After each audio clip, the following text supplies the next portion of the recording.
Sutton here with you.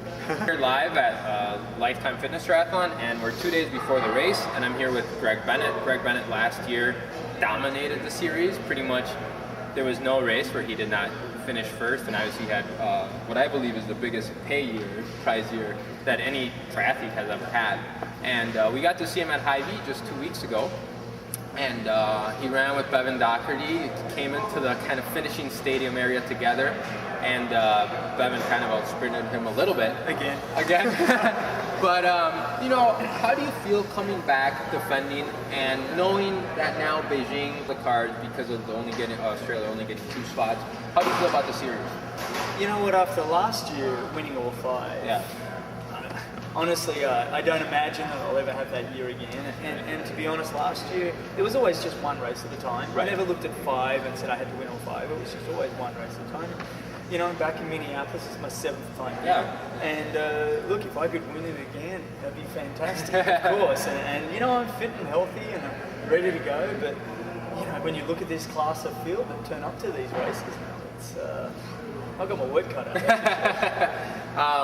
Let me ask you one thing, because I just asked Sarah how the first triathlon was like, where it was, and to think that you went from that first triathlon years ago and now getting to the point where your wife is going to the Olympics and you had the year that you had last year. You're pretty much in the triathlon scene. You're one of the biggest names.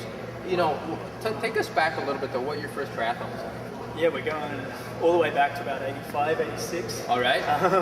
So I was 7. And back then, I did my first race in the team, actually. I turned up and I was going to do the run, and I had a mate doing the swim and the bike. And when we got there, the guy who was going to do the swim had an asthma attack. And oh, wow. I wasn't a swimmer, I used to surf a bit, and so I was like, I did the swim. Did the swim and run, and thought, well, it wasn't too bad. And so, about 2 months later, I did my first triathlon. Okay. And then I got the bug really early on. And I used to sneak into the pubs with my mates, and we'd watch on Sky Channel, Melina and Alan and Gary Scott. It was just the coolest thing, and I got the bug really early on. So the late 80s, when the famous both 87 and 89 Ironmans with Dave Versmark. Ironman I always thought was the way I was going to go, but I also used to watch a lot of the Bud Light series, right? And the USTS races over here, and I always thought, wouldn't it be special to do that? Just over time, I've adjusted my career accordingly, and I've gone from World Cups and now back to the US a little bit more and Olympics. And so I've mixed it up a little bit, and maybe I'm a slow learner, but at 36 I'm starting to feel like, hey, I understand this sport a little bit more now. And I wasn't one of those guys that ever made an Australian junior team or anything like that. I was always the guy, seemed to always be a little bit behind, and maybe that's something as you get older, maybe I'm, benefiting from that now. So. Yeah, now that you had some disappointments maybe earlier on, and now that you have some, one thing, and sometimes it's controversial in triathlon, but Brett Sutton has had, at least his athletes have had, put back-to-back races that have been pretty amazing this year. And I know that you've worked with him in the past. And can you tell us a little bit about whether there's been specific things through his coaching that you've learned? One of the things that sticks in my memory is of you saying last year at some point, I think it was to competitor radio, that while Brett's workouts were really hard, you think that you now put together some workouts that are harder. So tell me at least one workout, if maybe like Matt Reed and all these other guys, they're not going to see this. Tell me, because that treadmill workout that you talk about in, I think it was an Inside Triathlon mag, where you went on the treadmill, you did time on, and then you switched between the two. That was crazy. Yeah, that was when I was with Brett, and this was the beginning of 2000. It was my last 6 months with him, and we were getting ready to qualify for the Sydney Olympics. Yep. And we were in training in Christchurch, New Zealand. Yep. And we turn up to the gym where the treadmills were, and Brett had 2 newspapers in his hand. He said, Greg, I want you to do 35 seconds on, 25 seconds off until you drop. I'm like, well, when's that going to be, Right. And so we put the grade up to 1%, and we set it at 22.5 k an hour, which is pretty quick, but on a treadmill you are getting a little bit of a leg speed. Honestly, the first 70 or so I felt terrible, and then it's almost like you go into a robotic movement where the body just keeps going.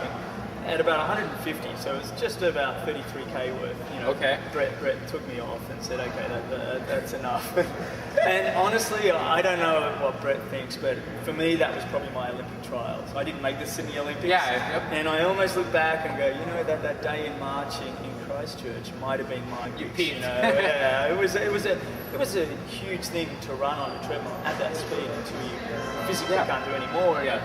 To know that the body can, you know, Brett, he was amazing at teaching you what you can do, going past what the mind limits you. He was always had the ability to take you physically beyond what you'd ever thought you could do before. Yeah. And that was always his strength as a coach. He understood this sport is one of the most grueling, demanding sports in the world. Whether you're racing Olympic distance, Ironman, it doesn't matter. This sport is tough. Yeah.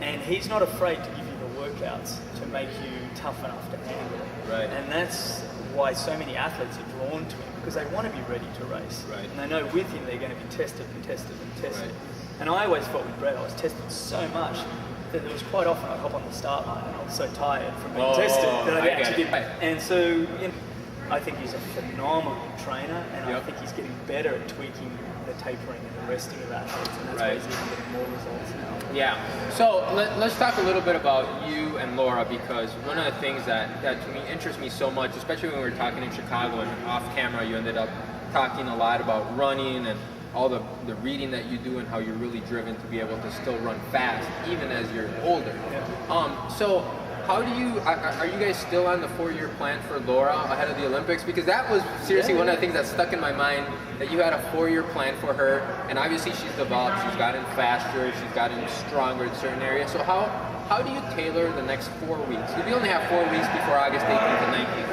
Yeah, the important thing is here now, you know, Laura and I have worked together very hard in working out how we want to approach this sport. Right. And now with her training, there's two things we're doing. One is I'm allowing her to step back and take ownership of the program. I think when an athlete takes ownership of a program, their self-belief goes through the roof as well. So gradually I've been stepping back and saying, hey, this is your program, and she's as educated as I am, she knows what she's doing, and I think that's important in these last few weeks to an athlete to know exactly what they're doing in order, as part of the mental peaking and the emotional peaking. And then the physical side of it, obviously I'm training with her a hell of a lot. Yeah. You know, most people around Boulder will see me running in front and have Laura sitting right behind me. You know, we may be doing 20k runs where we don't say a word to each other. Right. She's in my rhythm and my tempo and my stride, and we're just like bang, bang, bang. Right. And it's, you know, we're developing strength, endurance, and great rhythm for us. Yeah, great. Wow, we got Simon over there. Hey, Simon, come here. Come in. Come on. I want you. No. Come here. Come here. Okay, so we're gonna have Simon come in, and actually, Simon.